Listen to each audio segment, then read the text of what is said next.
राजस्थान की राजनीति में पिछले कुछ दिनों से एक बड़ा सवाल चर्चा में है। प्रधानमंत्री नरेंद्र मोदी का बांसवाड़ा दौरा और 30,000 करोड़ की परियोजनाओं का शिलान्यास। देश का सबसे बड़ा परमाणु ऊर्जा संयंत्र शुरू होने जा रहा है, लेकिन बांसवाड़ा डूंगरपुर क्षेत्र से सांसद और आदिवासी राजनीति के उभरते चेहरे राजकुमार रोत ने अब कोई बयान नहीं दिया। 25 सितंबर को प्रधानमंत्री नरेंद्र मोदी राजस्थान पहुंचे। बांसवाड़ा जिले के नापला गांव में उन्होंने परमाणु ऊर्जा संयंत्र का शिलान्यास किया। ये संयंत्र सिर्फ राजस्थान ही नहीं बल्कि पूरे देश के लिए ऐतिहासिक परियोजना माना जा रहा है। राजस्थान के राज्यपाल हरिभाऊ बागड़े, मुख्यमंत्री भजनलाल शर्मा और तमाम वरिष्ठ नेता इस मौके पर मौजूद रहे। पीएम मोदी ने अपने भाषण में कहा, भारत सोलर ऊर्जा से लेकर परमाणु ऊर्जा तक तेजी से आगे बढ़ रहा है। बिजली ही विकास की असली ताकत है। आज राजस्थान की धरती पर 30,000 करोड़ की योजनाओं का शुभारंभ हुआ है, जिनमें पानी, बिजली और सड़क जैसी परियोजनाएं शामिल हैं। मोदी ने कांग्रेस को निशाने पर लेते हुए कहा कि आजादी के 70 साल बाद भी लाखों घरों में बिजली का कनेक्शन नहीं था। गांव में 4-5 घंटे बिजली कटौती होना आम बात थी, लेकिन 2014 के बाद हमारी सरकार ने इस स्थिति को बदलने का संकल्प लिया। कांग्रेस पर पीएम मोदी ने तीखा हमला किया। मोदी का निशाना साफ था। कांग्रेस ने बिजली और बुनियादी ढांचे की कभी परवाह नहीं की। 18,000 गांव में तो बिजली का खंबा तक नहीं था। शहरों में भी घंटों घंटों बिजली कटौती होती थी। इस तरह पीएम मोदी ने अपने संबोधन में कांग्रेस पर हमला बोला और केंद्र सरकार की उपलब्धियां गिनाई। लेकिन सबसे बड़ी चर्चा राजकुमार रोत की चुप्पी की हो रही है। अब चलिए इस सवाल को भी विस्तार से समझने का प्रयास करते हैं। बांसवाड़ा डूंगरपुर क्षेत्र के सांसद और भारत आदिवासी पार्टी के संस्थापक राजकुमार रोत आमतौर पर हर मुद्दे और हर मौके पर वो अपनी बात रखते हैं, चाहे वो आदिवासी समाज की मांगों का मुद्दा हो या फिर प्रदेश और केंद्र की राजनीति। लेकिन इस बार प्रधानमंत्री नरेंद्र मोदी का इतना बड़ा दौरा हुआ, परमाणु संयंत्र जैसी परियोजनाओं का शिलान्यास हो गया और सबसे अहम ये पूरा इलाका उनके संसदीय क्षेत्र में आता है। लेकिन फिर भी राजकुमार रोत ना तो मीडिया के सामने आए और ना ही सोशल मीडिया पर एक शब्द बोले। अब सवाल यह है कि आखिरकार राजकुमार रोत ने अब चुप्पी क्यों साध ली? यही खामोशी अब राजनीति के गलियारों में चर्चा का विषय बनी हुई है। लोग सवाल पूछ रहे हैं, क्या रोत मोदी सरकार के फैसलों से सहमत नहीं है या फिर पूरी तरीके से सहमत है?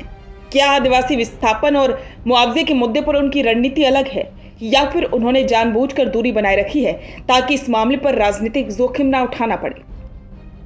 याद कीजिए, जब माही परमाणु परियोजना और अन्य विकास योजनाओं के चलते हजारों आदिवासी परिवारों के विस्थापन की खबर आई थी, तब कई बार स्थानीय स्तर पर प्रदर्शन हुए। राजकुमार रोत ने भी लोगों के साथ मिलकर प्रदर्शन किया था। लेकिन इस बार जब प्रधानमंत्री खुद बांसवाड़ा पहुंचे और इतने बड़े मंच से परियोजनाओं का ऐलान किया तो उम्मीद थी कि रोत या तो पीएम मोदी का स्वागत करेंगे या फिर विस्थापित आदिवासियों की तरफ से आवाज उठाएंगे, लेकिन ऐसा हुआ नहीं। विश्लेषक कहते हैं कि इसके पीछे कई कारण हो सकते हैं। रणनीतिक चुप्पी। रोत शायद नहीं जानते कि बीजेपी या कांग्रेस किसी भी खेमे में उनकी सीधी बयानबाजी को राजनीतिक हथियार बना ले। और आदिवासी असंतोष का डर, अगर वो खुलकर परियोजना का समर्थन करते हैं तो विस्थापित परिवार नाराज होंगे, अगर विरोध करते हैं तो विकास विरोधी कहलाने का खतरा है। भविष्य की राजनीति पर नजर डालें तो रोत इस वक्त राजस्थान में आदिवासी राजनीति का सबसे बड़ा चेहरा बनकर उभरे हैं। कांग्रेस और बीजेपी दोनों ही उन्हें ध्यान से देख रही हैं।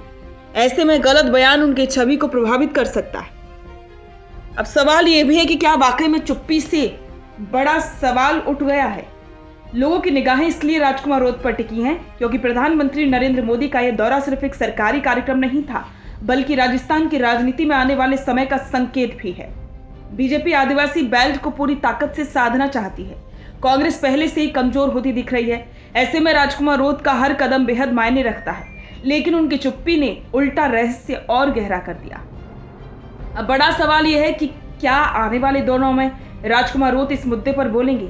क्या वे आदिवासी विस्थापन और मुआवजे के सवाल को राष्ट्रीय बहस बनाएंगे या फिर ये चुप्पी आने वाले चुनावों तक बनी रहेगी ताकि दोनों खेमों से दूरी बनाई जा सके? तो कुल मिलाकर यह है कि प्रधानमंत्री नरेंद्र मोदी का बांसवाड़ा दौरा कई दृष्टि से ऐतिहासिक रहा।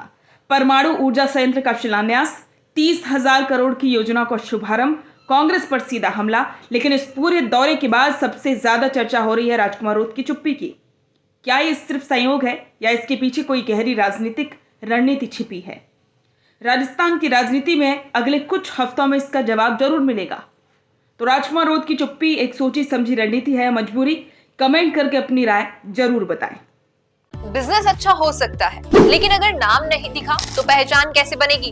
अब टेंशन छोड़िए, द फैक्ट इंडिया आपके बिजनेस को देगा वो पहचान जो पूरे राजस्थान में हर किसी तक पहुंचे। न्यूज चैनल पर विज्ञापन, पॉडकास्ट और प्रमोशन के जरिए आप सीधे 5 लाख सब्सक्राइबर और 10 करोड़ से ज्यादा व्यूज तक अपनी पहुंच बना सकते हैं। तो देर किस बात की, आज ही द फैक्ट इंडिया से जुड़िए और अपने बिजनेस को बनाइए हर घर का नाम।